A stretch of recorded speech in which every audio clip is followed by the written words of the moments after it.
দাদিয়া, ছোট থেকে সবাই তোমায় দাদিয়া বলে রাখে, তাই বলে আমিও ডেকেছিলাম। তুমি ভালোবাসবে বলে আমি বারবার কষ্ট পেয়েও তোমার কাছে গিয়েছিলাম।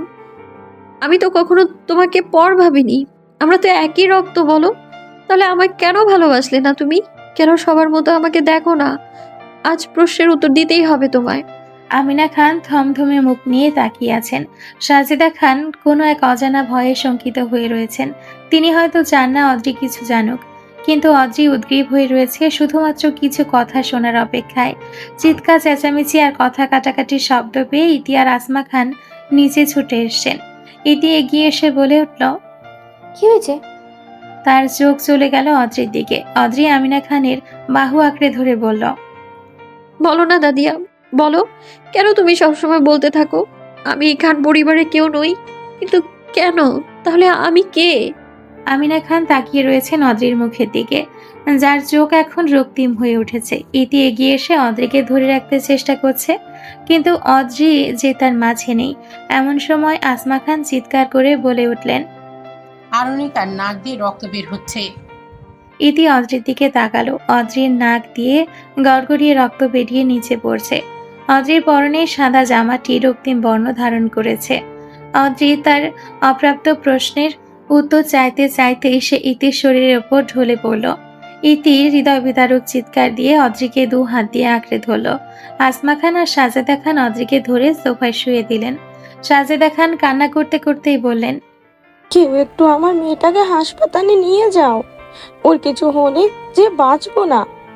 তোমরা আমার মেয়েটাকে হাসপাতালে নিয়ে যাও দয়া করে। আমার মেয়েটা ঠিক হলেই আমি ওকে নিয়ে বাড়ি বেরিয়ে যাব।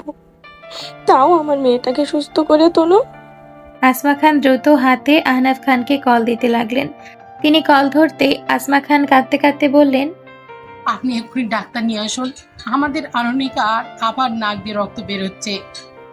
আহনাফ খান কথাটা শোনা মাত্র ইমাম খানকে নিয়ে অফিস থেকে বেরিয়ে পড়লেন। তারা মূলত একটা জরুরি কাজে অফিসে গিয়েছিলেন। আহনাফ খান দ্রুত হাতে ডাক্তারকে ফোন দিতে লাগলেন। যে করেই হোক ডাক্তার নিয়ে অতি দ্রুত অদ্রির কাছে পৌঁছাতে হবে তাদের। বেশ অনেকক্ষণ পর আহনাফ খান আর ইমাম খান ডাক্তার নিয়ে পৌঁছে গেলেন। ডাক্তার অদ্রিকে পরীক্ষা করে স্যালাইন সহ অন্যান্য ওষুধ দ্বারা চিকিৎসা করতে শুরু করলেন। কিভাবে হয়েছে এসব এখন সেসব কথা জিজ্ঞাসা করার মতো সময় নেই, তাই আহনাফ খান আর কথা এগোলেন না। সবার আগে অদ্রিকে সুস্থ করতে হবে। ডাক্তার চিকিৎসা করছে, এরই মধ্যে আয়াস বাড়িতে প্রবেশ করে। সবাইকে এভাবে এক জায়গায় দাঁড়িয়ে থাকতে দেখে এগিয়ে আসে আর বলে ওঠে, তোমরা সবাই সেখানে কি করছো? সবার চোখ ভেজা। আয়াস আরো কিছুটা এগিয়ে আসলো। তখনই তার সামনে অদ্রির রক্তমাখা মুখটা ভেসে উঠল। আয়াস সহসা নিজের চোখ জোড়া বন্ধ করে ফেলল। সে কোনো ভুল কিছু দেখে ফেলল না তো? আয়াস আবারও চোখ খুলে অদ্রিকে এভাবে পড়ে থাকতে দেখতে পেল। সঙ্গে সঙ্গে তার দুনিয়াটা থমকে গিয়েছে, যেন সকল কিছুই ঢুলছে। সে অবশ পায়ে অদ্রির কাছে এগিয়ে এলো আর তার পাশে ফ্লোরে বসে পড়ল। আয়াস নিজের এক হাত অদ্রির নরম গালে রেখে ডাক দিল, অদ্রি, উঠবে না? ঝগড়া করবে না আমার সাথে? অদ্রি। কিন্তু কই, অদ্রি তো আয়েশের সাথে ঝগড়া করলো না, কোনো সাড়াই দিল না। নিথর ভাবে পড়ে রইল ওই সোফার মধ্যে। আয়েশ এবার অদ্রির কাজ ঝাঁকিয়ে জোরে বলে উঠল, হে অদ্রি, উঠো আর আমার সাথে তর্ক করো। আসমা খান এগিয়ে এসে আয়াসকে সরিয়ে নিয়ে গেলেন আর বললেন, শান্ত হও আয়াস, তুমি এমন পাগলামি করছো কেন? আয়াস অস্থির গলায় বলল, মা, ওর নাক মুখ দিয়ে রক্ত পড়ছে কেন? কি হয়েছে ওর? ও কথা বলছে না কেন মা? আয়াসকে অস্থির হতে দেখে আমিনা খান এগিয়ে এলেন আর বললেন, মরে গেলেই ঝামেলা মিটমাট হয়ে যেত। সেই মুহূর্তে আয়াস চিৎকার করে ধমকে উঠল, চুপ করো দাদিয়া। আয়েশ থাকতে অদ্রির কিছু হবে না।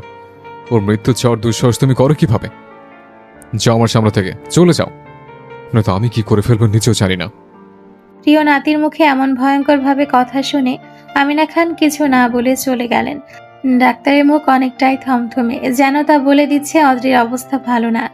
আয়াস পরিস্থিতি বুঝতে পেরে আবারও অদ্রির পাশে বসে পড়ল আর অদ্রির মাথায় হাত রেখে ডেকে বলল, অদ্রি, তুমি আমাকে কষ্টে রেখে খুব আনন্দ পাচ্ছ, তাই না? এরপর আয়াস অদ্রির কানের কাছে মুখ এগিয়ে নিয়ে ফিসফিস করে বলল, তোমার কিছু হলে খান পাড়িতে দুটো নিথর দেহ পড়ে থাকবে, একটা তোমার, অন্যটা আমার। তুমি বিহীন আয়েশ যে নিঃস্ব, উঠবে না? কথা বলবে না? তোমার কণ্ঠ শুনতে পর প্রতীক্ষা যে আমি আয়েশ বহু বছর ধরে করেছি, এখন এইভাবে চোরের মতো পালিয়ে যাচ্ছ কেন? লড়বে না আমার সাথে? এত কিছুর পরেও তো অদ্রি উঠল না, পড়ে রইল সেভাবেই। তাহলে কি সে আর আয়াসের ডাকে সাড়া দিবে না? মনের বন্ধন যত অদৃশ্য হোক না কেন, তার অনুভূতি সবচেয়ে সেরা। আয়াসের মনের রাজ্য দখল করে বসে আছে এক অতি সাধারণ কন্যা।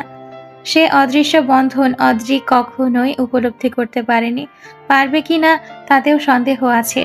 অদ্রি অজ্ঞান অবস্থায় সোফায় শুয়ে রয়েছে। আয়াস যখন তাকে ডাকতে ডাকতে ক্লান্ত, তখন সে তার মাথাটা সোফার উপর এলিয়ে দিয়েছে।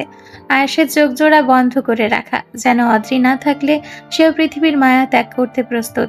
হঠাৎ আয়াস উপলব্ধি করলো তার মাথায় কেউ হাত রেখেছে। আয়াস আস্তে করে মাথাটা তুলে দেখতে পেল অদ্রি চোখ পিটপিট করে চেয়ে তাকিয়ে দেখছে। সহসা আয়াসের অধরে ছড়িয়ে গেল প্রশান্তির হাসির রেশ। আয়াস অদ্রির মাথায় হাত দিয়ে বিলি কেটে দিতে দিতে বলল, ঠিক আছো তুমি? অদ্রি মলিন হাসলো আর ধীরে কণ্ঠে বলে উঠল, আমি যে মেয়ে, আর মেয়েদের প্রাণ যে কই মাছের মতো, এত সহজে আমি মরবো না। তাছাড়া আপনাকে হারিয়ে কোম্পানির চেয়ারে যে বসা বাকি আছে আমাদের এখনো অনেক লড়াই বাকি আছে, বহু সত্যের সম্মুখীন হওয়া বাকি আছে। সেসব না জেনে চলে যাই কি করে? আয়াসও মলিন হেসে বলল, আমাদের পথ চলা অনেক দীর্ঘ হোক অদ্রি, যেন সে পথ অতিক্রম করতে করতে মৃত্যুর দ্বার প্রান্তেও আমরা একসাথে দাঁড়িয়ে থাকতে পারি। অদ্রি আর কোনো শব্দ উচ্চারণ করলো না, নিচ থেকে উঠে বসলো। আয়াস ধরতে চাইলে অদ্রি তার হাতটা সরিয়ে দেয়। সে উঠে বসে, সবার দিকে তাকাতে থাকে। নাক দিয়ে এখনো অল্প অল্প রক্ত গড়িয়ে পড়ছে। অদ্রি নিজ হাতের উল্টো পিঠ দিয়ে রক্তটুকু মুছে নেয় আর বলে ওঠে, সারা এই হাইপার টেনশন আমার পিছু ছাড়লো না। বলে সে তার হাতে থাকা ক্যানোলাটা টান দিয়ে খুলে ফেলল। ডাক্তার তাকে বাধা দিতে চাইলেও সে শুনল না। দুর্বল পায়ে উঠে দাঁড়ালো আর সিঁড়ি ডিঙিয়ে নিজের ঘরে গিয়ে দরজাটা আটকে দিল। এটা নতুন কিছু না হলেও অদ্রির জন্য অত্যন্ত বিপজ্জনক একটা জিনিস। আয়াস উপরের ঘরটার দিকে এক দৃষ্টিতে তাকিয়ে রইল। কিছুক্ষণ পর কি মনে করে যেন জিজ্ঞেস করলো, অদ্রির এই অবস্থা হলো কি করে? আসমা খান ছেলের দিকে তাকালেন, ঢোক গিলে আমতা আমতা করে বললেন, আয়েশ আব্বা, তোমার দাদিয়া অরুণিকাকে পছন্দ করে না। সে এমন কিছু কথা বলেছে যা অরুণিকা মেনে নিতে পারেনি, আর তার পরিণতি তো দেখলেই। আয়ার সামনে সাইড টেবিলটা সজোরে একটা লাথি মেরে ফেলে দিল আর দাঁতে দাঁত চেপে বলল, তোমরা তখন কি করছিলে? মজা দেখছিলে? মজা? তোমরা কিছু বললে না কেন? এখন যদি অদ্রির কিছু হতো তখন কি করতে পারতে? ওকে ফিরে আনতে? নেক্সট টাইম যদি আবার এই ঘটনা রিপিট হয় তাহলে খান বাড়িতে আগুন লাগিয়ে দেব, আই সোয়ার। আয়াস লম্বা লম্বা কদম ফেলে চলে গেল নিচের রুমে। আহনাফ খান ছেলের দিকে এক পলকে তাকিয়ে রইলেন। তিনি মোটেই তার ছেলেকে বিশ্বাস করতে পারছেন না। যে ছেলে অদ্রিকে সহ্য করতে পারে না, তার দ্বারা এমন ব্যবহার তিনি মেনে নিতে অস্বস্তি বোধ করছেন। আমিনা খান এখনো খানবাড়ির গুরুজন, তাই আহনাফ খান তার সাথে ঝামেলায় এগোলেন না। ময়লা ঘাটলে দুর্গন্ধ আসবেই, তিনিও সবার মতো চান না অদ্রির ওপর সে সবের বাজে প্রভাব পড়ুক। অদ্রি তার ঘরে এসে ট্যাব ছেড়ে সেখানে দাঁড়িয়ে পড়ল এবং সে ভাবতে শুরু করলো আয়াসের লাস্ট বলা কথাগুলো। আয়াস তার শত্রু, তাদের ঝামেলা ছাড়া আর কোনো বন্ধুত্বের সম্পর্ক নেই। তাহলে আয়াস কেন তাকে নিয়ে এতটা বিচলিত হলো? অদ্রি ফ্রেশ হয়ে ঘরে ঢুকে শুয়ে পড়েছে। বড্ড ক্লান্ত লাগছে তার শরীরটা। সন্ধে হয়ে যাচ্ছে, এখনো অদ্রি ঘুম থেকে ওঠেনি। আজান শেষ হওয়ার পরপরই অদ্রি টপস আর স্কার্ট পরে নিচে নেমে এলো। তাকে নিচে আসতে দেখে সাজেদা খান দৌড়ে মেয়ের কাছে চলে গেলেন। অদ্রি গালে নিজের হাত রেখে চোখের পানি ফেলে বললেন, মারে, তুই ঠিক আছিস তো? অদ্রি মুচকি হেসে বলল, তাহলে আবার কি? আমার আর কি বা হবে আম্মু? তোমার মেয়ে কতটা স্ট্রং তুমি কি জানো না? সাজেদা খানের চোখের পানি অদ্রি নিজের হাত দ্বারা মুছে দিল। তিনি অদ্রির চোখের দিকে তাকিয়ে বললেন, আমার সাথে দূরে কোথাও চলে যাবি মা? আমরা এখানে না থাকলে আর কোনো সমস্যা হবে না। অদ্রি তার মায়ের কথার বিপরীতে কি বলবে খুঁজে পাচ্ছে না। এমন সময় কালো টি শার্ট আর ডেনিম পরে নিচে নেমে এলো আয়াস। সে সিঁড়ি ডিঙিয়ে নিচে নামতে নামতেই বলল, পিতৃসূত্রে এই খান বাড়ি তোমাদেরও, যেখানে দাদির অর্ধ বিকৃত মস্তিষ্কের কথা শুনে বাড়ি থেকে বেরিয়ে যাও বোকামে ছাড়ার কিছু না।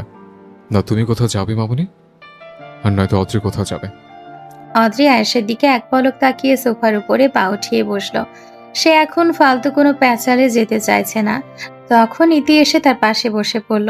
আসমা খান অদ্রির হাতে খাবারের প্লেট ধরিয়ে দিয়ে বলল, সকাল থেকে কি খেয়েছিস জানি না, এখন পুরো খাবারটা শেষ করে পরে উঠবি। এমনিতেই আজ শরীর থেকে যে পরিমাণ রক্ত ঝরে গেল। অদ্রি যেহেতু প্রচন্ড ক্ষুধা লেগেছিল তাই সেও বিনা বাক্যে খেতে শুরু করে দিল। মাঝে মাঝে ইতিকেও খাইয়ে দিচ্ছে। ইতি আর সে এক ক্লাসে পড়লেও ইতি তার বছর খানেকের মতো ছোট। আয়াস অন্য পাশে সোফায় বসে তার মাকে ডেকে বলল, মা, এক কাপ ব্ল্যাক কফি করে দাও তো, মাথাটা প্রচুর ধরে আছে। ব্ল্যাক কফির কথা শুনে অদ্রি নাক মুখ কুচকে বিড়বিড় করে বলে উঠল, এমনিতেই মুখ দে তো, তাতে হচ্ছে না, এবার ব্ল্যাক কফি গিলবে। যত সব অখাদ্য কুখাদ্য খায় কে জানে, শুধুমাত্র গোবরটা মনে হয় খাওয়া বাকি আছে। ইতি অদ্রির দিকে তাকিয়ে বলল, চুপ কর অদ্রি, ভাইয়া শুনলে কি হবে বুঝতে পারছিস? অদ্রি ইতিকে থামিয়ে বলে উঠল, কি আর হবে, আরো একবার তার আর আমার যুদ্ধ হবে। আমি অদ্রি এইসবে একদম ভয় পাই না। আয়াস অদ্রির দিকে তীক্ষ্ণ দৃষ্টিতে তাকিয়ে থেকে বলল। কেন যেন মনে হচ্ছে তুমি আমার ব্যাপারে কথা বলছো। অদ্রি হাত দিয়ে মাছি তাড়াবার মতো করে বলল, আপনি কোন ক্ষেতের মূলার সেলিব্রিটি যে আপনাকে নিয়ে কথা বলে সময় ওয়েস্ট করব? অদ্রির কথা শুনে আয়াস নাক মুখ কুচকে বলল, কি? আমি মোলার খ্যাত? Mind your language. অদ্রি আয়েশকে পাত্তা না দিয়ে নিজের মতো খাবার খেয়ে যাচ্ছে। এমন সময় সদর দরজা দিয়ে পিয়াস আর সুহার কণ্ঠস্বর পাওয়া গেল। সদর দরজার দিকে তাকিয়ে রইল সবাই। সুহা আর পিয়াস ধাক্কাধাক্কি করে ভেতরে এগিয়ে আসছে। এই মহামারী, সাইড দাও আমাকে, আমি আগে যাব তারপর তুমি। সুহাও দমে যাওয়ার পাত্রী নয়। সে দাঁত কিরমির করে বলল, ভোটকার ষাঁড়ের বাচ্চা, আগে আমি যাব তারপর তুই। এই তুই বলো কাকে? বড়দের সম্মান দিতে হয়, এটা তোমাকে তোমার বাবা মা শেখায়নি? তোর মতো ভোটকা ষাঁড়ের জন্য সম্মান আসে না। ম্যামের শত্রু আমারও শত্রু। বেইমানি কোথাকার! তুমি না স্যারের সাথে হাত মিলিয়েছো? তো তাতে তোর কি? তুই চামচার মতোই থাক। চামচা বলো কাকে? তোমার বংশ চামচা। আর তোর 14 গোষ্ঠী চামচা। আয়াস দাঁড়িয়ে ধমকে উঠল। আর একটা কথা বলবে, বাড়ি থেকে বের করে দেব। সুহা আর পিয়াস হঠাৎ ঠেলাঠেলি থামাতেই সুহা ধপাস করে ফ্লোরে পড়ে গেল। ও বাবা গো, আমার কোমর গেল। অদ্রি এগিয়ে আসার আগে সুহা ধমকে উঠল। এই ভোটকার বাচ্চা, তুল আমারে। পিয়াস না চাওয়া সত্ত্বেও সুহাকে টেনে তুলল আর বলল, বেইমানি আমার রক্তে নেই, নইলে তোমাকে সাহায্য করার পরিবর্তে আরো ধাক্কা মেরে ফেলে দিতাম। তুই আমাকে ধাক্কা মারলে আমি তোকে বুড়ি গঙ্গা থেকে ফেলে দিতাম। অদ্রি এগিয়ে এসে বলে উঠল। এখানে হচ্ছেটা কি?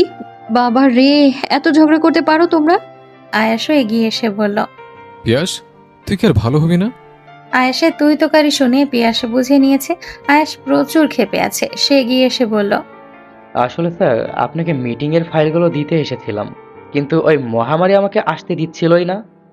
সুহা এগিয়ে এসে বিরোধিতা করে বলল, না স্যার, ও মিথ্যে বলছে। ওকে আমি বলেছিলাম যে আমি ম্যাডামকে দেখতে যাচ্ছি, তাই যেন আমাকে আগে যেতে দেয়, কিন্তু এই বজ্জাত লোকটা তা দিলই না। কেন, লেডিস ফার্স্ট এই কথাটা কি সে কখনো শুনেনি? এদের অভিযোগ শুনে আয়াস অদ্রি মুখ চাওয়াচাই করলো। আয়াস আবারও ধমকে বলল, stop, I said just stop your mouth stupid. এত বড় একটা দরজা, তোমাদের মতো 10 জন একসাথে ভিতর আসতে পারবে, আর ভিতর আসেনি এভাবে ধাক্কাধাক্কি করারই বা কি আছে? সুহা পিয়াসের দিকে তাকিয়ে মুখ দিয়ে ভেঙচি কেটে অদ্রির হাত ধরে সোফার কাছে নিয়ে গেল। অন্যদিকে একই জায়গায় দাঁড়িয়ে পিয়াস তার আনা সকল ফাইলগুলো আয়াসকে বুঝিয়ে দিচ্ছে। এমন সময় সেখানে মেহরাব চলে আসে রাগী ভাব নিয়ে। সে ভেতরে এগিয়ে এসে আয়াসের কলার খামচে ধরল আর হিসিয়ে বলল, কাল রাতে কোথায় ছিলি তুই? আর পুলিশ স্টেশনে যে লোকগুলোকে আটকে রেখেছিলাম তারাই বা কোথায়, যারা ইতিকে কিডন্যাপ করেছিল? আয়াস মেহরাবের দিকে তাকিয়ে বাঁকা হাসলো আর বলল, আশেপাশে কি অপরাধীর অভাব পড়েছে ব্রাদার, যে বিনা কারণে আমাকে ধরছ? তোমার দায়িত্বে থাকে সত্ত্বেও তারা কোথায় গেছে সেটা আমি কি করে বলবো? মেহরাবও রাগী স্বরে চিৎকার করে বলল, তুই সেদিন বলেছিলি যে রাতে তুই ওদের ব্যবস্থা করবি। কড়া পাহারা দিয়েছিলাম আমি, সেদিন কিছুই হয়নি, কিন্তু কাল পাহারায় থাকা সকল পুলিশ অজ্ঞান ছিল, আর কয়েদিরাও নেই। আমি জানি তুই এমনটা করেছিস। বল, তারা কোথায় আর কি করেছিস তাদের সাথে? আয়াস মেহরাবের থেকে নিজেকে ছাড়িয়ে বলে উঠল, ছেড়ে তোমার ভাবার বিষয়, আমার না। তুমি না পুলিশ, তাহলে নিজ যোগ্যতায় খুঁজে নাও, কথায় কথায় গায়ে হাত দিতে এসো না, তাহলে এর পরিণাম ভালো হবে না। আয়াস কথা শেষ করে উপরে নিজের ঘরে চলে গেল। মেহেরা প্রিয়াসের দিকে এক পলক তাকিয়ে নিজেও ঘরে চলে গেল। সুহা আর অদ্রি সকল কিছু মনোযোগ দিয়ে দেখছে। অদ্রি কপাল কুঁচকে তাকিয়ে রয়েছে। মেহেরাব খবর না নিয়ে ভুল তথ্য কখনো দেয় না। সে যদি ঠিক বলে থাকে তাহলে লোকগুলোকে আয়াসই সরিয়েছে। এ ব্যাপারে অদ্রির কোনো সন্দেহ নেই। সন্ধ্যা গড়াতেই খানবাড়ির সামনে তরুণের গাড়ি এসে থেমে গেল। তার অন্তরটা ধুকপুক করছে, কখন সে তার হাটকে দেখতে পাবে। তনু তার অধরের হাসি বজায় রেখে ভেতরে এগিয়ে আসলো। তাকে বাড়ির মধ্যে প্রবেশ করতে দেখে আসমা খান এগিয়ে এসে বলে উঠলেন, পূর্ণ এসেছিস? তনু মুচকি হেসে বলল, বড় মা, বাড়ির বাকি সবাই কোথায়? দেখছি না যে সবাই ঠিক আছে তো? আসমা খান মলিন হেসে বললেন, সবই ঠিক ছিল, কিন্তু হঠাৎ অদ্রি একটু অসুস্থ হয়ে যায়। তনুর কানে কথাটা যেতেই সে অস্থির গলায় জিজ্ঞেস করলো, কি, আজই এখন ঠিক আছে তো? হ্যাঁ, এখন ঠিক আছে। মেয়েটা বড্ড চঞ্চল, অসুস্থতা ওকে দমাতে পারবে না। তনুর বুক থেকে যেন পাথর নেমে গেল। সে পুনরায় জিজ্ঞেস করলো, ও কি করে অসুস্থ হলো বড় মা? আসমা খানও স্বাভাবিকভাবে বলে উঠলেন, তোমাদের দাদিয়া অদ্রিকে উল্টোপাল্টা বলে দিয়েছিলেন। মেয়েটাকে এমনিতেই টেনশনে ফেলতে বারণ করেছে ডাক্তার। যাই হোক, আল্লাহ তাকে সুবুদ্ধি দিক, যেন তিনি তার ভুলগুলো দ্রুত বুঝতে পারেন। যা হোক, বাদ দাও, খাবে তো, ফ্রেশ হয়ে এসো। আসমা খান যেতেই তনু নিজের হাতটা মুষ্টিবদ্ধ করে ফেলল।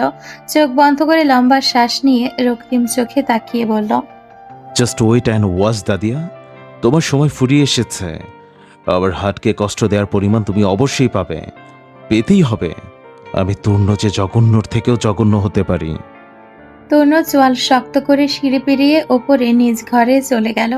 সে এসেছে শুনেই তার বাবা তারিফ খান ছেলে রুমে প্রবেশ করলেন। তৃণ, কাজটা কি হয়ে গেছে?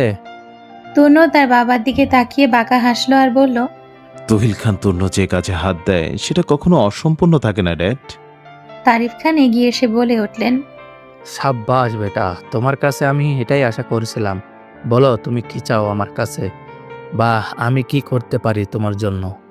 তনু মুচকি হেসে বলল, আপাতত তোমার মায়ের জন্য দোয়া করো, তার সময় ফুরিয়ে এসেছে। খুব দ্রুত তার চ্যাপ্টার ক্লোজ করে ফেলবো আমি। তারিফ খান ছেলের কথা শুনে অবাক হয়ে গেলেন। তিনি এগিয়ে এসে তনুর হাত ধরে বললেন, কি করেছে আমার মা? তুমি তো তোমার দাদিয়াকে অনেক ভালোবাসতে, তাকে মারতে তোমার হাত কাঁপবে না?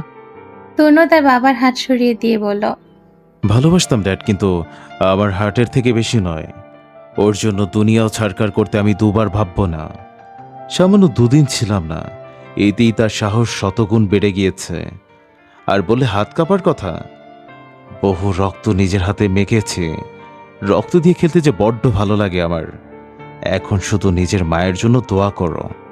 তনু বিনা বাক্যে ঘর থেকে বেরিয়ে গেল। তারিফ খান ঘামছেন, প্রচন্ড অস্থির হয়ে উঠেছেন তিনি। ঘামে তার মুখ চিকচিক করছে। কোনো অজানা এক ভয় তাকে ঘিরে ধরেছে। শেষমেশ এক মেয়ের জন্য তার ছেলেটা ধ্বংসের খেলায় নেমে পড়েছে। কি আছে সে মেয়ের মধ্যে, কি হবে পরবর্তীতে? খানবাড়িতে ধ্বংসাত্মক খেলার সূচনা হয়ে গিয়েছে। রাত পেরিয়ে সকালে সূর্য উঁকি দিয়েছে পূর্ব আকাশে। সকাল সকাল নিস্তব্ধতা ভেঙে আনব খান ড্রয়িং রুমে বসে আছেন। তার পাশে ইমাম খান বসে আছে। এমন সময় আয়াস তার বন্ধুদের নিয়ে নিচে নেমে এলো। অদ্রি আর ইতিও নিচে নেমে এসছে। ইতি অদ্রির হাত চেপে ধরে রেখেছে। তা দেখে অদ্রি প্রচুর বিরক্ত হলো আর বলল, এ পাগল, তুই এমনভাবে আমার হাত ধরে রেখেছিস যেন তোর জামাই তোকে নিয়ে আজ বিদেশে পাড়ি দেবে। যাচ্ছে তো ওই কাল সাপেদের দলে, তাতে তুই এত অস্থির হয়ে উঠছিস কেন? ইতি চশমার ফাঁক দিয়ে অদ্রির দিকে তাকালো। তার চোখ দেখলে বোঝা যাচ্ছে ইতির আচরণে অদ্রি কতটা বিরক্ত হয়ে রয়েছে। ইতি কোনো কথা না বলে মাথা ঘুরিয়ে সাদিফের দিকে তাকালো। কেমন বিধ্বস্ত লাগছে তাকে, যেন তার দুনিয়া কোথাও হারিয়ে গেছে। জীবনের সকল গতি তার থমকে গিয়েছে। বাস্তবতা তাকে ঘায়েল করে তুলেছে। সাদিফের চোখে মুখে লেপ্টে আছে নীরবতার ছায়া। কিছু পাওয়ার আকাঙ্ক্ষা তাকে ধ্বংস করে দিয়েছে। সাদিফের কোমল মুখের দিকে তাকিয়ে আয়েশ এগিয়ে গেল আর তার কাঁধে হাত রেখে বলল, are you all right? Sadif আয়েশের দিকে তাকিয়ে মলিন হাসি দিয়ে বলল, yes, I am absolutely fine. Ayas একবার রাহাতের দিকে তাকালো, আবার একবার এলিনার দিকে। তারপর সাদিফের উদ্দেশ্যে বলে উঠল, তুমি ঠিক না থাকলে আজকে যেতে হবে না। আমি বরং পরে নিজেই তোদের জন্য ভিআইপি কেবিনের টিকিট কেটে দেব। আপাতত কিছুদিন বিরতিতে থেকে যা। সাদিফ এক পলক ইতিকে কিছুটা দেখে নিল, তারপর মুখটা অন্যদিকে ঘুরিয়ে বলল, আমি আজকেই যাব, কাল এলির জন্য যেতে পারিনি। এখন সকাল হয়ে গেছে, আমার পক্ষে আর এখানে থাকা সম্ভব নয়। আর এলি প্রচুর জেদ ধরবে আবার এখানে আসার জন্য। তাই আমি চাইবো তুই দ্রুত ইউএসএতে ফিরে যাবি, এখানকার কাজ শেষ করে চলে যাস। আমি কিন্তু আর কখনোই বিডিতে ফিরে আসবো না। রাহাত এগিয়ে এসে বলে উঠল। কখনোই নয়। সাদিফ আবার আর চোখে ইতির দিকে তাকিয়ে বলল, আমি যখন বলেছি কখনো নয়, তার মানে কখনোই নয়। কথা বলে সাদিফ খান বাড়ি থেকে নিজের লাগেজ নিয়ে বেরিয়ে গেল। রাহাত, ইতি আর অদ্রিকে দেখতে দেখতে বেরিয়ে গেল। এলিনা এগিয়ে এসে অদ্রির সম্মুখে দাঁড়ালো আর হঠাৎ সে অদ্রিকে জড়িয়ে ধরল। অদ্রি প্রথমে যদিও এই কাজটা আশা করেনি, নিজেকে স্বাভাবিক রেখে অদ্রিও এলিনাকে দুহাতে আঁকড়ে ধরল। সে মনে মনে ভেবে নিল এলিনা ভালো একটি মেয়ে। সে এতদিন গোপনে আয়াসের বন্ধুদের যা যা বলেছে তার জন্য এখন তার অনেক খারাপ লাগছে। অদ্রি হেসে এলিনাকে কিছু বলবে তার আগে এলিনা অদ্রির কানের কাছে ফিসফিস করে বলে উঠল, হে গার্ল, তূর্ণ ভাই যখন বলল আয়াস তোমাকে শায়েস্তা করার জন্য বিডি এসেছে, শুনে আমার ভীষণ ভালো লেগেছিল। কিন্তু আমি ভাবতে পারিনি আমার জন্য এত বড় একটা সারপ্রাইজ অপেক্ষা করছে। ভেবেছিলাম বাংলাদেশি মেয়েদের মতো তুমি হবে কেউ আনকালচার, বাট আই এম রং। তোমাকে প্রথম দেখায় যে কেউ প্রেমে পড়বে, বাট তুমি শত কিছু করেও আয়াসকে নিজের করতে পারবে না, because he is only mine. তুমি যতই সুন্দর হও না কেন আমার স্ট্যাটাসের নয়। তোমাকে জড়িয়ে ধরলাম কেন জানো? আর মাঝে মাঝে রাস্তার ভিখারিদেরও দয়া দেখাতে হয়। অদ্রির চোখ রাগের তোড়ে লাল হয়ে জলজল করে উঠল। সে এক ঝটকায় এলিনাকে নিজে থেকে সরিয়ে দিল। অদ্রি এলিনাকে ছাড়তেই এলিনা নিজের শরীর ঝাড়তে শুরু করলো, যেন তার পোশাকে ময়লা লেগে গেছে। অদ্রি নিজের আশেপাশে তাকালো। আহনাফ খান আর ইমাম খান আয়াস সহ তার বন্ধুদের সাথে কথা বলছে। এই মুহূর্তে এলিনাকে কিছু বলা মানিয়ে ঝামেলা সৃষ্টি করা, তাই সে দাঁত খিচে দাঁড়িয়ে রইল। বেশ অনেকটা সময় পর যখন সবাই খানবাড়ির গেটের কাছে জড়ো হলো সাদিপ সহ সকলকে বিদায় দিতে, তখন মর্জিনা এলিনার কাছে দৌড়ে এলো আর বলল, ম্যাডাম, বড় আফায় কইছে আপনারে ভেতরে যাইতে। বড় আফায় আপনারে কি যেন কইব। এলিনার পাশে আয়াসও দাঁড়িয়েছিল, তাই আয়াস মর্জিনাকে উদ্দেশ্য করে বলল, এলিকে কি বলবো অত্রি? তাছাড়া বাড়ির মেহমানরা চলে গেলে যে তাদের বিদায় দিতে হয়, সেটা কিছু বলে গেছে? মর্জিনা কিছুই বলতে পারল না। তাকে যা বলা হয়েছে তার উপরে সে একটা কথা বা কাজ কোনোটাই করবে না। এলিনা আয়াসকে বুঝিয়ে আবারও খানবাড়ির ভেতরে পা রাখলো। সে পা রাখতেই কেউ ডেকে উঠল, এই যে cookie madam, just look here. Elina সহসা পেছনে ফিরে তাকালো, দেখলো কিছুক্ষণ আগে পরিধানকৃত পোশাক অদ্রি খুলে তার হাতে ধরে রেখেছে। এলিনা নিজ কপালে ভ্রুজোড়া কুঁচকে তাকিয়ে আছে। তাকে তাকিয়ে থাকতে দেখে অদ্রি অট্টহাসি দিয়ে উঠল এবং সেই সাথে তার হাতে ধরে থাকা পোশাকে আগুন লাগিয়ে ফ্লোরে ফেলে দিল। জলজল করে আগুন ধরে উঠেছে ড্রেসটায়। এলিনা সেদিকে তাকিয়েছিল। হঠাৎ অদ্রি শীষ বাজিয়ে বলতে শুরু করে, এই যে ম্যাডাম, আপনার কি মনে হয় আমি রাস্তার কিট, রাস্তার ভিখারি? আমি আরে ভিখারি তো তারা যারা অন্যের কাছে ভিক্ষা চায়। আর আপনি তো আমার কাছে ওই আদ্রিয়ান খান আয়াসকে ভিক্ষা চেয়েছিলেন, কারণ আপনার সন্দেহ সে আমাদের আসক্ত হয়ে যেতে পারে। তাহলে ভিখারি আমি নাকি আপনি? ভদ্র ব্যবহার যদি শুধু আপনি জেনে থাকেন, তাহলে তার নমুনা যদি এমন হয়, আমি বলবো তাহলে অভদ্র হিসেবে আমি গর্বিত। অন্তত কোনো ছোট জাতের মানুষকে নিচু করে তো দেখি না। আর বাংলাদেশের মানুষরা আপনার মতো খ্যাত নয়, তারা যথেষ্ট ভালোবেসে আগলে রাখতে পারে। ছোট লোক তো আপনি, যাদের ভদ্র কথার পেছনে নিকৃষ্ট মন মানসিকতা থাকে। কালসাপ শুধু শুধু বলি না আমি। আমার নাম আরুণিকা খানত্রী। আমার পেছনে লাগতে আসলে না এমন লাথি মেরে ফেলে দিব, বসা থেকে সোজা হতেও মাসখানেক টাইম লাগবে। যত সব বেয়াদব আনকালচার মেয়ে লোক কোথাকার। অদ্রি সিঁড়ি ডিঙিয়ে উপরে উঠতে নিলে এলিনা চেঁচিয়ে ওঠে, ওই বাসটা। এলিনার কথা শেষ হওয়ার আগে অদ্রি উপর থেকে তেজ নিয়ে গর্জে উঠল, মুখের কথা গলা দিয়ে গিলে ফেল, নয়তো জিভ ছিঁড়ে নেবে একদম। অনেক বলেছিস তুই, এতক্ষণ ভদ্রতা বজায় রেখে কথা বলেছি। আমার বাড়িতে দাঁড়িয়ে আমার সম্পর্কে আর কোনো কথা শুনতে চাই না আমি। কিছুক্ষণ আগে আমাকে জড়িয়ে ধরে গা ঝাড়ছিলি, তাই না? আর আমি তোকে জড়িয়ে ধরে নিজের পছন্দের জামাটাই পরিয়ে দিয়েছি। আর একটা শব্দ মুখ থেকে বেরোলে না, তোকে সহ জ্বালিয়ে দেবো, আই সোয়ার। অদ্রির ভয়ঙ্কর গর্জনে চুপ হয়ে গেল এলিনা। অদ্রির এই রূপ সে কখনোই আশা করেনি। অদ্রি নিজের ঘরে ঢুকে জোরে শব্দ করে নিজের ঘরের দরজা আটকে দিল। এলিনা এখনো ঠায় দাঁড়িয়ে। মর্জিনা এগিয়ে এসে এলিনাকে উদ্দেশ্য করে বলল, ম্যাডাম, আপনি বড় আফারে এখনো চিনেন নাই। আফায় ভালো মাইন্ডসের লইগা ভালো, আর আপনার মতো ডাইনিগো লইগা জঘন্য খারাপ। আফার রূপখান দেখালন, এখন তো শুধু একটু সিন দেখাইছি। আফার পেছনে লাগ দিয়ে আসলে ছবিখানি দেখাইয়া দিব। সাবধান হইয়া যান ডাইনি ম্যাডাম। এলিনা মর্জিনার দিকে তাকিয়ে রইল, কিন্তু মর্জিনা সেসবের পাত্তা না দিয়ে এলিনার দিকে কড়া নজরে তাকাতে তাকাতে চলে গেল সেখান থেকে। এলিনা রাগে জিতে একাকার হয়ে বাড়ি থেকে বেরিয়ে গেল। দূর থেকে এক আগন্তুক তা দেখে মুচকি হাসলো আর ফিসফিস করে বলল, সাবাস মেরি জান, এই জন্যে আমি চাই না তুমি আয়াসের মায়াজালে চলে যাও। তোমাকে আমি আগলে রাখতে চাইলেও তার কোনো প্রয়োজন পড়বে না। তুমি যে একাই 100, আমার আদরের তেজকন্যা তুমি। গোপন একটা জায়গায় দাঁড়িয়ে অট্ট হাসি দিয়ে কাঁপিয়ে তুলেছে আগন্তুকটি, যে আগলে রাখছে অদ্রিকে। যেন বহু বছরের মায়ের বন্ধনে আবদ্ধ তাদের জীবন, কিন্তু সেই মায়ের ঠিকানা অজানা সকলের নিকটে। কেউ খোঁজ করেনি, তাই হয়তো সত্য দেখেও কেউ উপলব্ধি করতে পারেনি। সাদিব আয়েশকে জড়িয়ে ধরে বিদায় জানিয়েছে। রাহাদও আয়েশকে জড়িয়ে ধরে বলল, সাবধানে থাকিস। যদিও তোকে সাবধানে থাকতে বলা ভুল করার সমান, কিন্তু একটা কথা জিজ্ঞেস করলে তার উত্তর কি তুই আমাকে দিবি? লুকাবি না তো? আয়াশ মুচকি হেসে বলল, অফকোর্স, তুই আমার বন্ধু, তোর কাছ থেকে কি লুকাবো বলতো? রাহাত আশেপাশে তাকিয়ে বলে উঠল, তুই ওই আসামিদের সাথে কি করেছিস সত্যি করে বলতো? সেদিন রাতে তুই আর পিয়াস বাড়ি ছিলি না, তার উপর পরদিন মেহরাব তোর ভাই এভাবে তোকে জেরা করলো কেন? আয়াশ হাতের আঙ্গুল নিজের অথরে চেপে ধরে হালকা হাসলো আর ঘাড় ঘুরিয়ে আশেপাশে দেখে নিল। কেউ একটা নেই এখন। আয়াশ রাহাতকে পুনরায় জড়িয়ে ধরে ওর কানে ফিসফিস করে বলল, প্রথমে একটার হাত কেটেছে, যে হাতে আমার বোনকে স্পর্শ করেছিল। তারপর ওদের উল্টো ঝুলিয়ে হকি স্টিক দিয়ে পিটিয়েছে। নিজের সর্বশক্তি দিয়ে ওদের হাত পা ভেঙে ডাক্তার ডেকে চিকিৎসা করিয়েছে। আর যে কুত্তার বাচ্চার জন্য আমার জান ব্যথা পেয়েছে, ওর গলা কেটে দিয়েছে। তো হারামিটা মরল না। পেঁয়াজ না আটকালে সেখানে কবর দিয়ে পরে আসতাম। বেশি কিছুই করেনি, বিশ্বাস কর।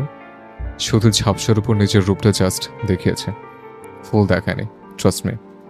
আয়াশ সোজা হয়ে দাঁড়িয়ে আবারও হাসতে লাগলো আর রাহাত আশেপাশে অস্থিরভাবে তাকাতে লাগলো। রাহাত ঢোক গিলে বলে উঠল, নিজের আসল রূপটা দেখিয়ে দিলি?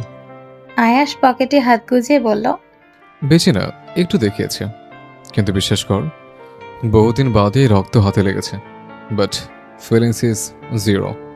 রাহাত স্বাভাবিকভাবে বলে উঠল। অদ্রি জানতে পারলে কি হবে? আয়াশ বাঁকা হেসে বলে উঠল, পাগল নাকি তুই, নাকি আমি পাগল যে ওকে জানাতে যাব? ওর কাছে কখনোই আমার সত্য উন্মুক্ত হবে না। ওর কাছে আমি আয়েশ থাকবো আধারে ধোঁয়াশার মতো। রাহাত গাড়িতে উঠে বসলো। এলিনা কোনো কথা না বলে গাড়িতে উঠে পড়ল। ওর চোখ মুখ দেখেই আয়াশ বুঝে নিয়েছে কিছু একটা তো হয়েছে। তবু আয়াশ কোনো কথা জিজ্ঞেস করলো না। সে সাদিবকে বিদায় জানিয়ে দিল। গাড়ি চলতে শুরু করলে আয়াশ আবার তা থামিয়ে দেয়। গাড়ির কাছে গিয়ে সে সাদিবকে উদ্দেশ্য করে বলে ওঠে, আজ তুই চলে যাচ্ছিস, কিন্তু খুব শীঘ্রই সম্মানের সাথে আবার তুই এ জায়গায় ফিরে আসবি। এটা আদ্রিয়ান খান আয়েশের প্রমিস তোর কাছে। বন্ধু হিসেবে মিথ্যা আশা আমি কখনোই তোকে দেব না, এটা তুই ভালো করেই জানিস। সাদিব জানে আয়াশ মজা করার মতো ছেলে নয়। সে শেষবারের মতো খানবাড়িটার দিকে তাকিয়ে গাড়ি ছুটিয়ে চলে গেল। এই খানবাড়িতে তার জীবনের প্রথম ভালোবাসার মুহূর্ত বন্দী হয়ে আছে, যে ভালোবাসা তাকে হতাশ করেছে। তার ভঙ্গ মন পড়ে আছে অচিন এই বাড়ির আনাচে কানাচে। আয়াস তার বন্ধুদের বিদায় দিয়ে বাড়ির মধ্যে প্রবেশ করে লক্ষ্য করলো অদ্রির জামা ফ্লোরে পড়ে আছে, কিছুটা অংশ পুলেও বাকিটা পড়তে পারেনি। তার আগে আসমা খান আগুন নিভিয়ে দিয়েছেন। আয়াস কাপড়ের অংশটুকু দেখেই বুঝে নিয়েছে এলিনার ওই গোমড়া মুখের কারণটা কি। আয়াস জোর গলায় মর্জিনাকে ডেকে উঠল। মর্জিনা, মর্জিনা, এক্ষুনি ফ্লোরটা পরিষ্কার করে দিয়ে যাও আর বাড়ির সকলকে বলে দাও একটা জামার জন্য যেন বাড়িতে কোনো নাটক না শুরু করে দেয়। দরকার হলে জামার গোডাউন নিয়ে আসবো, তাহলে যেন ম্যাডামকে কেউ কিচ্ছু না বলে। মর্জিনা তো কথাগুলো শুনলই, তার সাথে সাথে বাড়ির সকলেই শুনল। অদ্রি কেন এমন করলো তা কেউই বুঝতে পারছে না। এদিকে লাল রঙের শাড়িতে অপরূপা সেজে আয়নার সামনে দাঁড়ালো অদ্রি। কিছু গহনা আজ চুড়িগুলো পরে অদ্রি নিজ মনে হেসে উঠল। আর যদি বজ্জাত লোকটা আমার ফিলিংস না বোঝে তাহলে তাকে গাছের ডালে উল্টো করে ঝুলিয়ে রাখবো। অদ্রি তৈরি হয়ে নিচে নেমে আসলো। সে আসতেই সবাই তাকে হাঁ করে দেখতে শুরু করে দিল। অদ্রি ভেবেছিল জামাটা পরানোর দায়ে তাকে অনেক জবাবদিহিতা করতে হবে, কিন্তু তাকে অবাক করে দিয়ে কেউ কিছুই বলল না। সে নিজ থেকেই বলল, আমি আসছি, ইউনিভার্সিটিতে আজ প্রোগ্রাম আছে, তাতে আমি নাচে নাম দিয়েছি। তোমরা চাইলে প্রোগ্রামে আসতে পারো, আর ইচ্ছে না হলে ঘরে বসে মাছি মারো। ইতি অদ্রির হাত ধরে ভার্সিটি যাওয়ার জন্য বেরিয়ে পড়ে। আয়াসের ব্যাপারে ইতি কিছু বলবে তার আগেই তাকে অদ্রি থামিয়ে দেয় আর বলে, ওই আয়াস খানকে নিয়ে আমি কোনো কথাই শুনতে চাইছি না। প্লিজ নিজের সুন্দর গোলাপের মতো ঠোঁটটা তার কথা বলে দূষিত করে তুলিস না। অদ্রির কথায় ইতি চুপ হয়ে গেল আর বলল, তুই কি আর ভালো হবে না অদ্রি? অদ্রি আর চোখে ইতির দিকে তাকিয়ে বলল, না চান্দু, আমি আর ভালো হব না, আর নয়তো ভালো হওয়ার লক্ষ্য নিজের মধ্যে আনবো। আমি অদ্রি ভণ্ড হলে ভণ্ডই ভালো। অদ্রির সাথে কথা বলাই যেন তার ঘাট হয়েছে। ইতি আর অদ্রির সাথে টু শব্দটুকু করলো না। অদ্রি ইতির সাথে ভার্সিটির গেট দিয়ে ভেতরে প্রবেশ করলো। ক্যাম্পাসের সামনে আসতেই অনেক ছেলে অদ্রিকে দেখে হাঁ করে তাকিয়ে রইল, আর অদ্রি ওদের দিকে তাকিয়ে মুখ ভেঙচি কাটলো। ছেলেগুলো ঢোক গিলে নিজেদের মধ্যে গুঞ্জন শুরু করে দিয়েছে। একজন বলে উঠল, এই অদ্রি কোনো সাধারণ মেয়ে নয় রে, পুরোই আগুনের মতো। দেখলে ভালো, কিন্তু ধরতে গেলে জ্বলে পুড়ে ছারকার হয়ে যাব। আরেকজন বলে উঠল, এই মেয়েটা যদি নম্রভদ্র হতো তাহলে তুলে নিয়ে বিয়ে করে নিতাম। পাশ থেকে একটা মেয়ে হাসতে হাসতে বলে উঠল, হ্যাঁ যাও বাচাদন, তুমি ওকে বিয়ে করবে আর ও এক লাথি মেরে তোমার ভবিষ্যতের বাতি নিভিয়ে দিবে। মেয়েটার কথা শেষ হতে ক্যাম্পাস কাঁপিয়ে অনেক মানুষের হাসির আওয়াজ পাওয়া গেল। অদ্রি আর রীতি ক্যাম্পাস পার হয়ে মূল ভবনের কাছে চলে এলো। সে এগোতেই দেখতে পেল এক অতি মায়াময় বিশিষ্ট যুবক তার দিকে এগিয়ে আসছে। তার পরনে লাল রঙের পাঞ্জাবি আর গাল ভর্তি চাপদাড়ি, ঘাড় ছুঁই ছুঁই চুলগুলো যেন বাবরি চুলের বাহার। সুদর্শন যুবকের সুন্দর গায়ের রং আর মায়াময় হাসি যেন সকলকে উপহাস করে বলছে, নজর দিস না কেউ, সে যে এক জাত পুত্র। অদ্রির অধরে সাহসা ফুটে উঠল এক চিলতে মেঘের আড়াল থেকে সূর্যের মিষ্টি আলোর মতো মায়াবী হাসি। অদ্রি হঠাৎ নিজ বুকের বাপাশে হাতটা চেপে ধরল। সে না চাইতেও তার গলা দিয়ে গান বেরিয়ে আসলো। সকাল সকাল নিজের প্রিয় মানুষটির মুখ দেখাও যেন শান্তির বিষয়, যদিও সে অনুভূতি এখনো একতরফা। না অদ্রি তার মনের কথা বলেছে, আর নয়তো তার প্রিয় মানুষটি তা বুঝতে পেরেছে। অদ্রি মুগ্ধ দৃষ্টিতে তার প্রিয় পুরুষের দিকে তাকিয়েছিল। এরই মধ্যে ইতি অদ্রির চোখের সামনে দড়ি বাজিয়ে বলে ওঠে। অদ্রি ধ্যান থেকে বেরিয়ে সিয়ামের দিকে তাকালো। লাল পাঞ্জাবিতে তাকে খুব সুন্দর দেখাচ্ছে। এমন সময় নিধি এসে সিয়ামের পিঠে জোরে ঘুষি মেরে বলে উঠল, বদমাইশ পোলা কোথাকার, তুই অদ্রির সাথে মিলিয়ে লাল পড়বি? এইটা আগেই বলতে পারতি, তাহলে আমি আর ইতিও লাল পড়তাম। সিয়াম পিঠ ডলতে ডলতে বলল, আমি কি জানতাম নাকি যে এই ডাইনের সাথে আমার পাঞ্জাবি মিলে যাবে? নিধি অদ্রির থুতনিতে হাত দিয়ে ধরে বলল, মাশাআল্লাহ, কারণ নজর না লাগো। অদ্রি মুচকি হেসে মাথাটা নিচু করে ফেলল। তাকে লজ্জা পেতে দেখে সিয়াম ভ্রু নাচিয়ে মজার ছলে বলে উঠল, ও বাবা গো, এই ডেঞ্জারাস মেয়ে আবার লজ্জাও পায়। অদ্রি সিয়ামের হাতে কিল মেরে বলে উঠল, বাজে কথা বললে এবার তোর মুখের মানচিত্রটাই পাল্টে দেব। সিয়াম মুচকি হেসে বলল, জি মহারানী, আপনার দ্বারা এই কাজ যে সম্ভব সেটা আমরা সবাই জানি, কিন্তু তার আগে ডান্স পারফরমেন্সটা শেষ হোক, পরে না হয় মুখের মানচিত্রটা পাল্টে দিয়েন। অদ্রি চোখ ছোট করে তাকাতে তাকাতে মেকআপ রুমের দিকে চলে গেল। আর সিয়াম নিধির কাঁধে হাত রেখে বলে উঠল, তোর কি মনে হয় রে, এই বেয়াদব মেয়েটা সত্যিই কারো প্রেমে পড়েছে? সিয়াম দাঁত দিয়ে জিভ কেটে বলে উঠল, একদিনে দুবার সূর্যগ্রহণ হতে পারে এটা আমি মেনে নিব, যাদের মধ্যে আমার নানার বাড়ি আছে তাও মেনে নিব, কিন্তু দুনিয়া উল্টে গেলেও এই কথা আমি বিশ্বাস করতে পারবো না, যাকে বাংলায় বলে পারুম না। ইতি সিয়ামের দিকে তাকিয়ে মাথা নেড়ে চলে গেল। মেকআপ রুমে এসে ইতি দেখল অদ্রি নিজের নাচের মুদ্রাগুলো ঠিক করে নিচ্ছে। ইতি অদ্রিকে কিছু বলতে চায়, কিন্তু তার কোনো কথায় পাত্তা না দিয়ে অদ্রি চলে গেল, কারণ প্রধান অতিথি চলে এসছে। বেচারা অদ্রি সবসময় জেনে এসেছে এইসব প্রোগ্রামে তার বাবা বা বড় আব্বুকে ডাকা হয়, আর তারা এসেও থাকেন। এবারও নিশ্চয়ই তারা এসেছেন। বেশ অনেকটা সময় পর অদ্রির নাম মাইকে ঘোষণা করা হলো। সবাই খুবই আগ্রহী অদ্রির জন্য। অদ্রি বরাবরই ভালো নাচ করে। অদ্রি লাল শাড়ি পরে স্টেজে উঠে পড়ে। পরপরই সিয়াম স্টেজে উঠে, আর সেই সাথে শুরু হয়ে যায় কন্যারে গানে নাচ। দুজনে একই সাথে ধুমধারাক্কা নাচ করছে, আর তাদের হাতে তালি দিয়ে পুরো ভার্সিটি উৎসাহিত করে তুলছে। অদ্রি নিজের মনের খুশিতে নাচে, আর নিজ মনে মুচকি হেসে বলে উঠেছে, ইস, এদিনটা আবার আসুক, আমাদের বিয়েতে আমরা আবার এইভাবে একসাথে নাচ করবো রে। অদ্রির বলা গোপন কথা কেউ শুনতে পেল না। সিয়াম নিজে দুর্দান্ত ডান্সার, তার সাথে তার সুদর্শন দেহ তো রয়েছে। মায়ায় ভরা মুখের হাসি দিলে মেয়েরা এমনিতেই যে ফিদা, এত কিছুর মাঝে অদ্রি লক্ষ্যই করতে পারল না তাদের দিকে রাগী দৃষ্টিতে তাকিয়ে আছে আয়াস। নাচের মাঝে হঠাৎ অদ্রির চোখ চলে যায় বিশেষ অতিথিদের আসনের দিকে। সেখানে স্বয়ং বসে আছে আদ্রিয়ান খান আয়াস, অদ্রির বিজনেস চেয়ারের প্রতিদ্বন্দ্বী। আয়াস এক দৃষ্টিতে স্টেজের দিকে তাকিয়ে আছে। পায়ের ওপর পা তুলে আঙ্গুলগুলো মুখের সামনে রেখে বাজ পাখি নজরে তাকিয়ে আছে সে। তা দেখে অদ্রি সহসা নিজের কপালখানা কুঁচকে তাকিয়ে রইল, আর মনে মনে বলে উঠল, এই কালসাপ এখানে কি করছে? তাহলে কি আজকের চিফ গেস্ট আমাদের জানের দুশমন?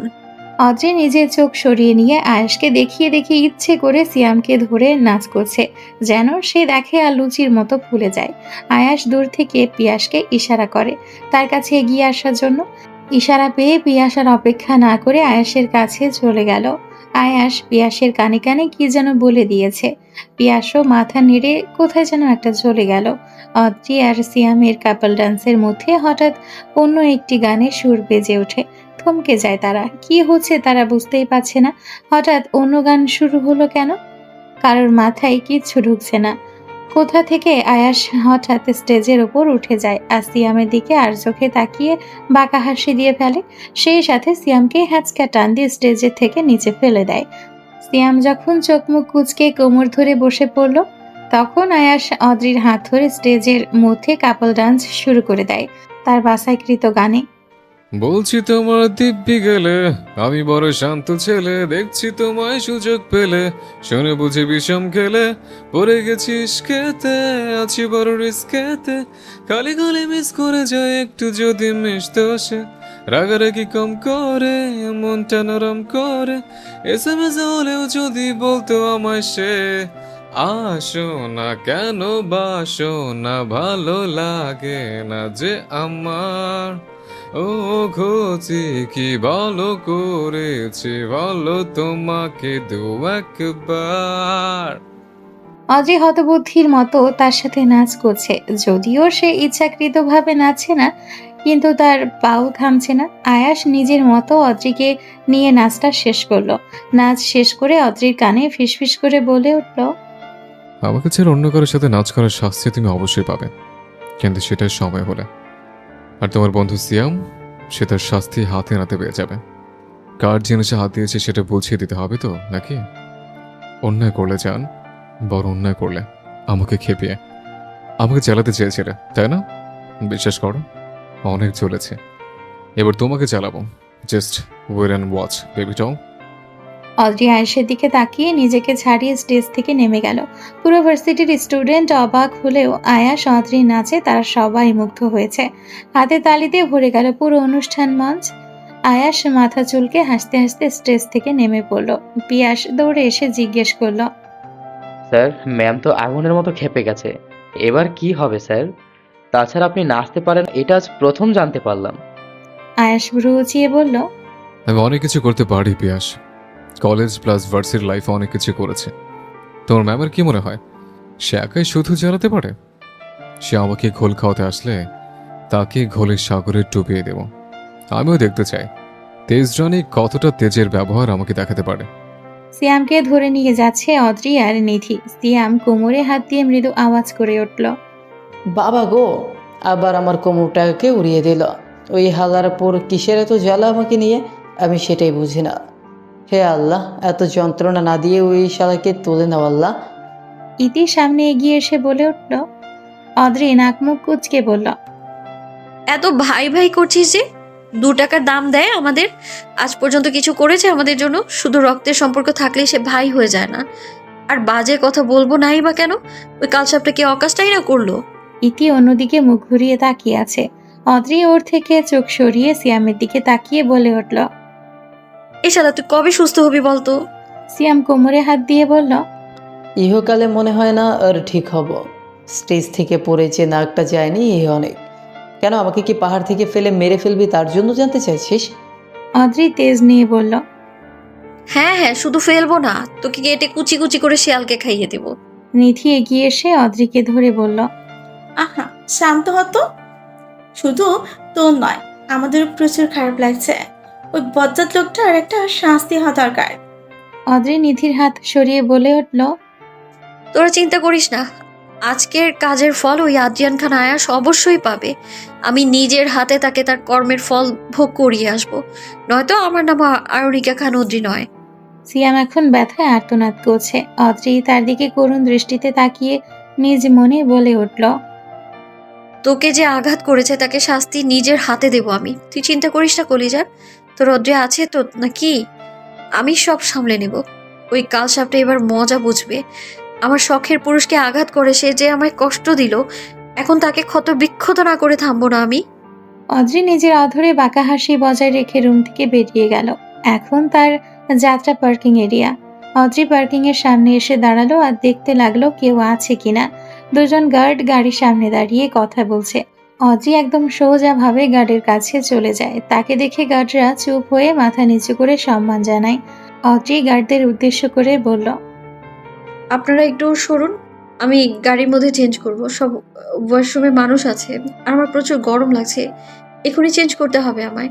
গার্ডরা নিজেদের মধ্যে মুখ চাওয়াচাই করে বলে উঠল, সরি ম্যাম, স্যারের এই গাড়ি স্যার ব্যতীত কেউ ইউজ করতে পারে না।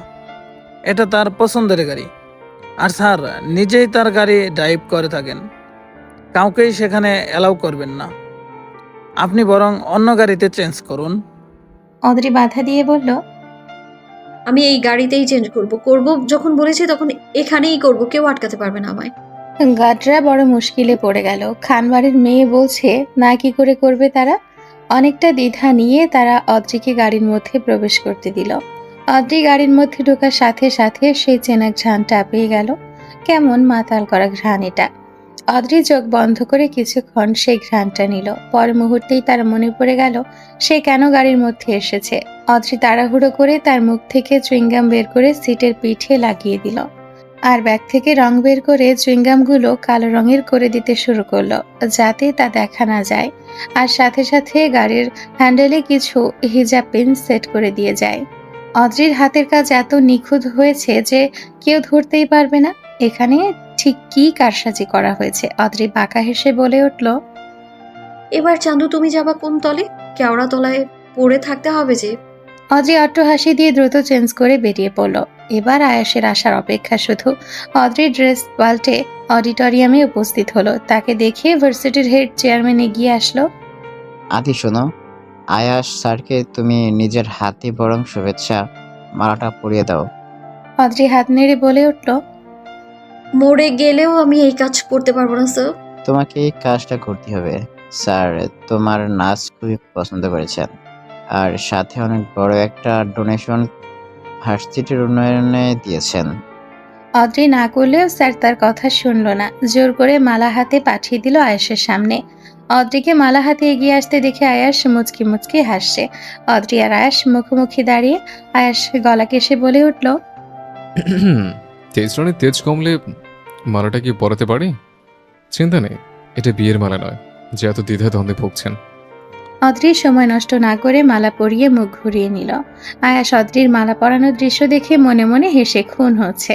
তাকে মালা পরাতে অদ্রির পায়ের আঙ্গুলে ভর দিতে হয়েছে, যদিও অদ্রি অনেকটা লম্বা তাও। আয়াস হঠাৎ পিয়াসকে ডেকে উঠল। পিয়াস তখন সিঙ্গাড়ায় মাত্র কামড় বসিয়েছে। আয়াসের ডাকে তার হাত থেকে সিঙ্গাড়াটা পড়ে গেল। সে নিচের দিকে তাকিয়ে বিড়বিড় করে বলল, এই লোকের মনে হয় আমার খাওয়া সহ্য হয় না, খেতে গেলেই ডাকে, টয়লেটে গেলেও ডাকে। এর জন্য আমার আর বিয়ে করা হবে না, দেখা যাবে বাসর রাতেও ডাকবে। কি কপাল নিয়ে যে জন্মেছিলাম। আয়াস আবার ডেকে উঠল। আসবে নাকি নতুন বিয়ের খোঁজ করব? পিয়াস এক ছুটে এগিয়ে এসে বলল, কেন স্যার, আমি থাকতে কেন? আয়াস অদ্রির দিকে তাকিয়ে বাঁকা হেসে বলল, ম্যাডাম আমাকে মালা পরিয়েছে, তো রিটার্ন গিফটটাও নিয়ে এসো। আনছি বলে পিয়াস চলে গেল। 2 মিনিটের মাথায় সুন্দর দেখতে কাঁচা ফুলের একটি মালা নিয়ে এগিয়ে আসলো সে। মালাটা আয়াসের হাতে ধরিয়ে সে আবারও চলে গেল। আয়াস মালাটাকে একবার দেখে নিয়ে আবার অদ্রির দিকে তাকালো। অদ্রি কপাল কুঁচকে তার দিকেই তাকিয়ে আছে। অদ্রিকে অবাক করে দিয়ে আয়াস তাকে মালাটা পরিয়ে দিল।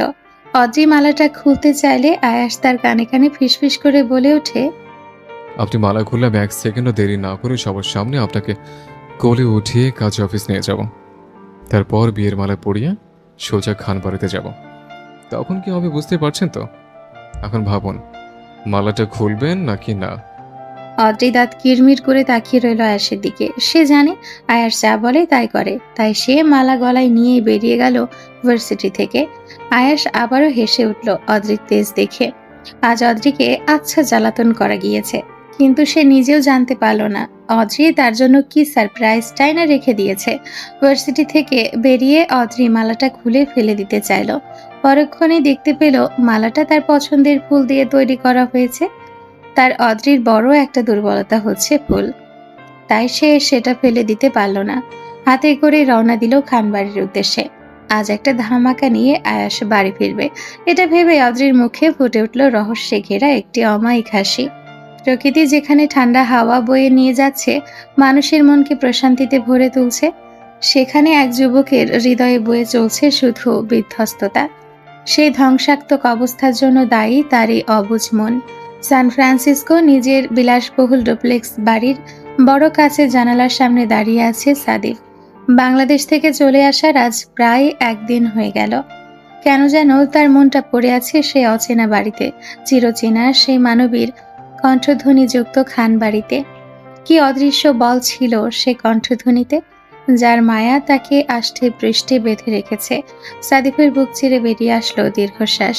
তখন তার কাঁধে হাত রাখে রাহাত। সাদিফ পিছু ফিরে তাকে এক পলক দেখে আবারও সামনে ঘুরে তাকায় আর বলে ওঠে, কিছু বলবি?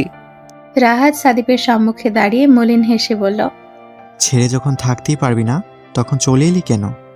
পরিবারকে মানিয়েও তো পারতিস। সাদিফ নিজের মুখের গম্ভীরতা বজায় রেখে বলল, মায়া কাটানো দুষ্কর হলেও সেটা যেমন আমাদের মানিয়ে নিতে হয়, ঠিক তেমনি মানুষ ভালোবাসা না বুঝলে তার থেকে দূরত্ব বজায় রাখতে হয়। কি লাভ তাকে বিরক্ত করে? সে তো আমাকে চাইলো না, যদি চাইতো তাহলে হয়তো পরিবার মানিয়ে তাকে নিজের করে পেতাম। জোর করে কি ভালোবাসা আদায় করা যায়? রাহাত মুচকি হেসে বলে উঠল, হ্যাঁ, জোর করে ভালোবাসা যায় না, কিন্তু অজান্তেই মায়ে ফেলে দেওয়া যায়। সাদিফ কপালে ভাঁজ ফেলে জিজ্ঞেস করল, মানে? রাহাত সাদিফের কাঁধে হালকা করে চাপড় মেরে বলল, ও তো কিছু তোর বাবার বিষয় নয়। তুই এখন কষ্ট না পেয়ে বিজনেসের দিকটা দেখ। আয়াস অনেক ভরসা করে ইউএসের বিজনেসের দায়িত্বটা আমাদের দিয়েছে। তুই কাজে মন দে, বাকিটা আয়াস নিজেই সামনে নেবে। তুই চাইলেও তুই খানবাড়ির জামাই হবি, আর না চাইলেও হবি। রাহাত হাসতে হাসতে অন্যদিকে হাঁটা দিল। তার কথার কোনো মানেই সাদিফ বুঝতে পারল না কি বোঝাতে চাইল রাহাত। সাদিফ এলিনার ঘরে উকি দিয়ে কাজের জন্য বেরিয়ে পড়ল। বিকেলের হাওয়া যেন হৃদয়ে দোল লাগিয়ে দেয়, মনকে শান্ত করে সে তার আনন্দ খুঁজে পায়। সেই প্রশান্তির হাওয়া অতিক্রম করে অদ্রি নিজের শত ক্লান্ত ভাব ছেড়ে দিল খানবাড়ির সোফায়। মাত্রই বাড়িতে ফিরল সে। অনেকক্ষণ চোখ বন্ধ করে পড়ে রইল সোফার মধ্যে, কিন্তু কই, তার মা তো আজ ওপর থেকে দৌড়ে নিচে নেমে আসলো না। অদ্রি চোখ খুলে কয়েকবার তার মাকে ডাকলো, কিন্তু কোনো সাড়া নেই। বাড়ির নিস্তব্ধতা তাকে ভাবাচ্ছে, কোথায় গেল সবাই। অদ্রি এবার মর্জিনাকে ডেকে বলল, মর্জিনা, মর্জিনা। ব্যস্ত পায়ে ড্রয়িং রুমে প্রবেশ করলো মর্জিনা। ওনা দিয়ে কপালের ঘামটুকু মুছে নিয়ে এগিয়ে এলো সে। কি হয়েছে বড় আফা? আপনার কিছু লাগবো? কি আইনা দিতাম আমারে কোন? অদ্রি দাঁড়িয়ে পড়লো আর বলে উঠল, মর্জিনা বাড়ির সবাই কোথায়? এর আগে কখনো তো খানবাড়িকে এতটা শান্ত হতে দেখিনি। মা কোথায়, বড় আম্মুই বা কোথায়? মর্জিনা মলিন মুখে তাকিয়ে বলে উঠল, বড় আফা, আপনার মায়ের তো কয়েকদিন ধইরাই শরীরটা ভালো না। আপনার আব্বাই আপনার মারে নিয়ে হাসপাতালে গেছে, কইল তো আজই আইব না। আর বড় মায় গেছে হ্যার বাপেরে দেখতে, বড় আব্বার লগে। বড় মায়ের নাকি বাপের অবস্থা ভালো না, বয়স্ক মানুষ তো তাই। আর আপনার দাদিয়া ঘরেই আছে। ইতি আফায় আহে নাই, আয়াস ভাই যেন আহে নাই। অদ্রি মর্জিনার দিকে তাকালো। মেয়েটার বয়স কম, তার উপর গ্রামের। তাকে দেখলেই কেমন একটা মায়া তৈরি হয়ে যায়।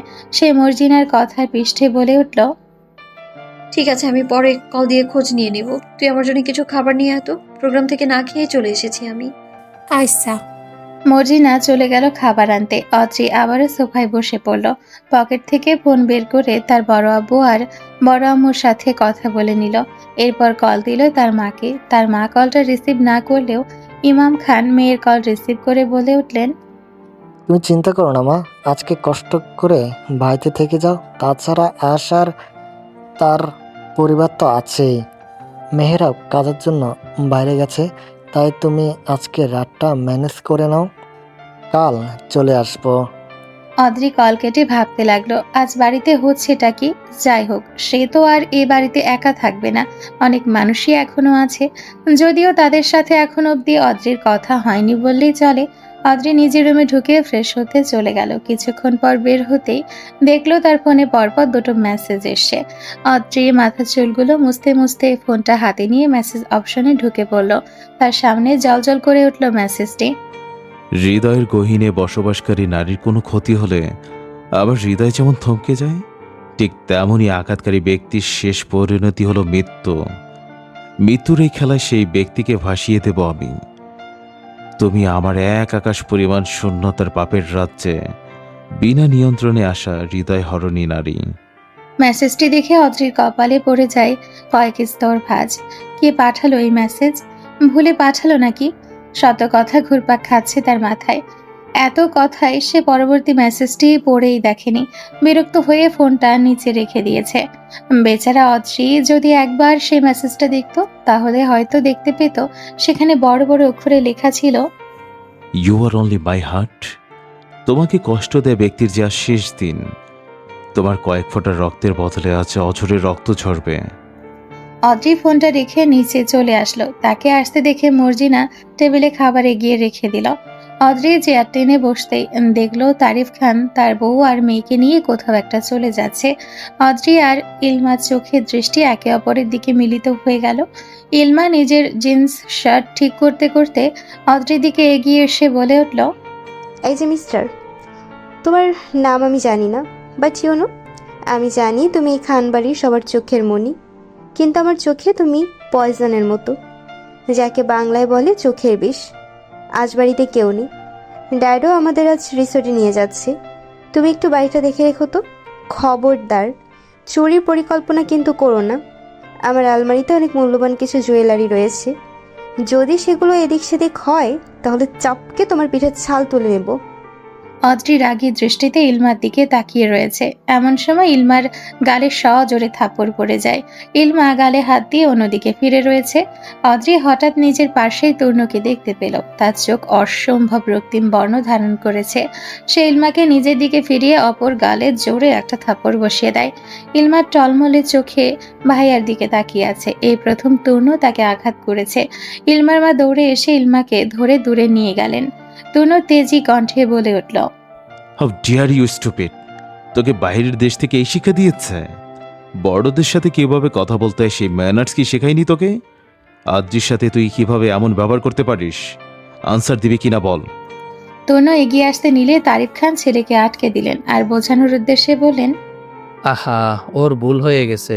ও বুঝতে পারেনি যে কিভাবে ওর সাথে কথা বলবে। তাছাড়া ও সম্পূর্ণ তো আর ভুল বলেনি। আমরা আজ বাড়ি ফিরবো না, তাই আদ্রিকে বলছিল দেখে রাখতে। তনু তার বাবার হাত সরিয়ে দিয়ে বলল, ও আচ্ছা তাই। তাহলে দামি জুয়েলারির কথাও কেন বলল? অদ্রির কোনো জিনিসের কমতি আছে?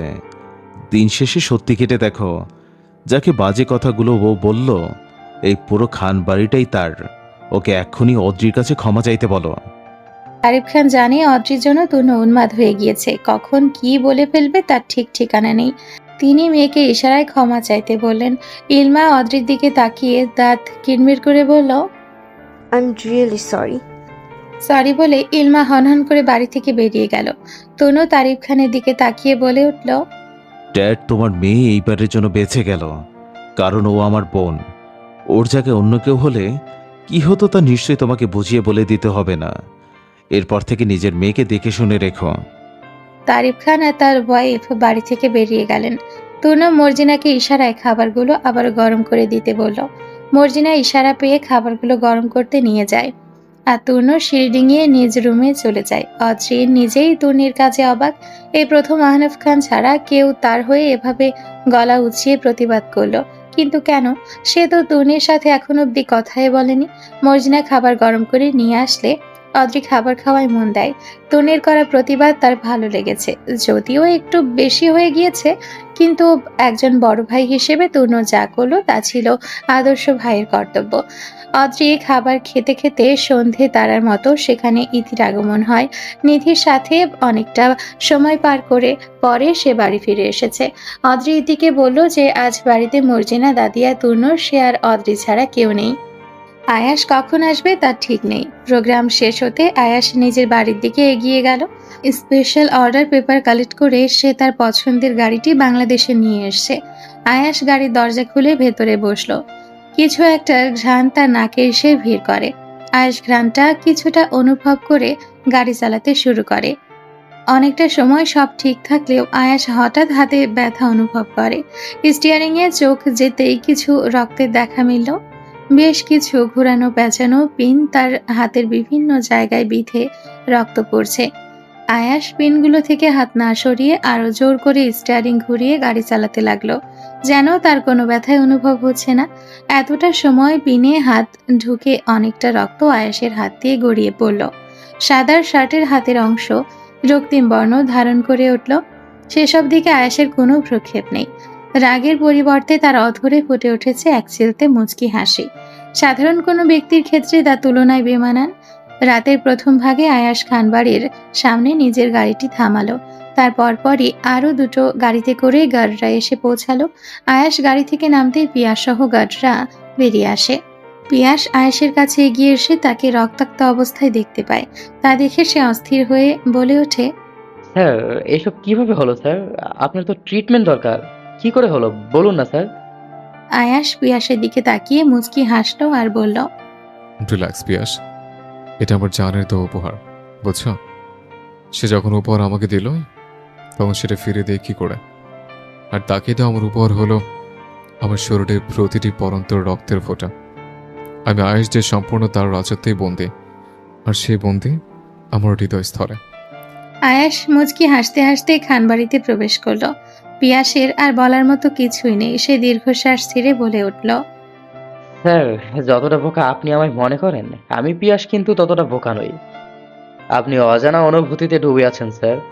সেটা যে এক অলিখিত মোহমায়া, যেখানে বোধহয় আপনার ভাগ্যে লেখাই হয়নি। যাকে আপনি চান সে আপনার বুকে গুলি চালাতেও দুবার ভাববে না। আপনি তার প্রতি এত উন্মাদ কেন স্যার? পিয়াস গার্ডসদের নিয়ে চলে গেল আয়াসের তৈরিকৃত ডুপ্লেক্স বাড়িতে। আর অন্যদিকে আয়াস নিজের রক্তাক্ত হাত নিয়ে অদ্রির দরজার সামনে এসে উপস্থিত হলো। দরজায় কয়েকবার করাঘাত হলে অদ্রি দরজাটা খুলে দেয়। সে দরজা খুলতেই আয়াস অদ্রিকে সরিয়ে ঘরে ঢুকে পড়ে আর দরজাটার উপরে সিটকিনি আটকে দেয়, যেটা হয়তো আয়াস ছাড়া অদ্রির পক্ষে খোলা সম্ভব নয়। অদ্রি আয়াসকে দেখে কপালে ভাঁজ ফেলে জিজ্ঞেস করলো, আপনি এ রাতে বেলা আমার রুমে কি করছেন আদ্রিয়ান খান আয়াস? আয়াস বাঁকা হেসে বলল। প্রেম করতে এসছে, করবে? অদ্রি কড়া দৃষ্টিতে তাকিয়ে বলে উঠল, মজা করা বন্ধ করুন আর রুম থেকে বেরিয়ে যান। আজ বাড়িতে কেউ নেই, এখন কি সুযোগের অসৎ ব্যবহার করবেন? আয়াস হঠাৎ অদ্রিকে দেওয়ালের সাথে চেপে ধরে হঠাৎ ঘটনাটা হওয়ায় অদ্রি প্রথমেই কিছুই আন্দাজ করতে পারেনি। আয়াস অদ্রির কানের কাছে মুখে এগিয়ে নিয়ে ফিসফিস করে বলে ওঠে,